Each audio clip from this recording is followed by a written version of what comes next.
We've all spent a huge chunk of our lives in school. But how often do we actually stop and ask ourselves, what is it all for? Today, we're going to pull back the curtain and look at the hidden blueprint that shapes every single classroom, every lesson, and pretty much every debate about education. Yeah, it really all boils down to this one simple sounding question.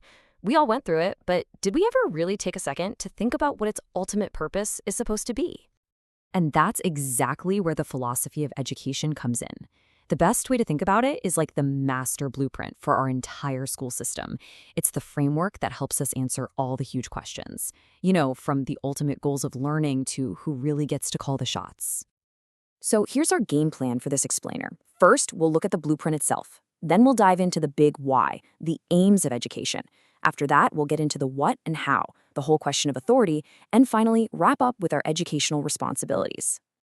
Okay, so let's jump right into that blueprint. It turns out this whole complex sounding field can really be broken down into 5 essential questions. And these 5 questions, well, they pretty much shape everything. And here they are, the big 5. Why are we even doing this? What stuff is actually important to teach? What's the best way to do it? Who's in charge here? And what are our moral obligations? I'm telling you, every single debate about education, from school funding to what's in the curriculum, it always comes back to how we answer these questions. All right, let's tackle that first one, the big why. Seriously, why do we even have schools in the first place? The answers, they're not simple, and they actually reveal this really deep tension that's right at the heart of education itself. So you've got this fundamental tug of war. On one side, you have aims that are all about the student, helping each individual grow, become independent, and find personal fulfillment. But on the other side, you've got aims that are all about society, creating productive workers, informed citizens, and a stable community.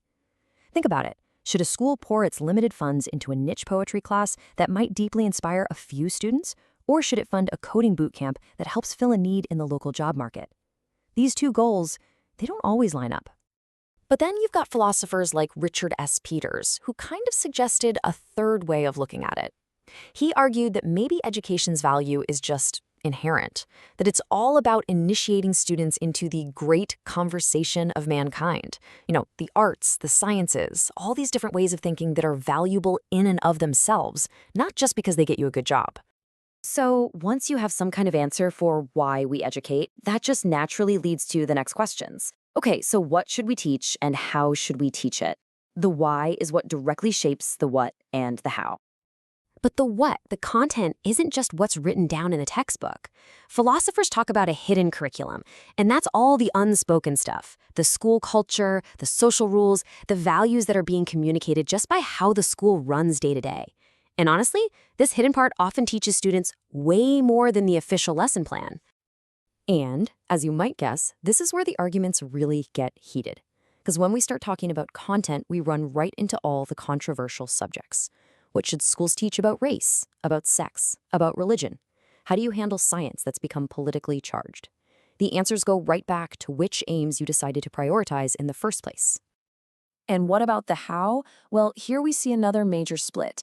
On one side, you've got direct instruction. The teacher is the expert. They transmit knowledge. Students practice it. On the other side is constructivism, where the teacher is more of a guide, helping students discover knowledge for themselves, almost like little scientists in a lab. All of this, all these disagreements on the why, what, and how, it all leads to a really crucial power struggle. Who ultimately gets to make the final call? And the classic conflict here is between parents and the state. Parents will argue that their authority comes from their basic duty to raise their children according to their own values.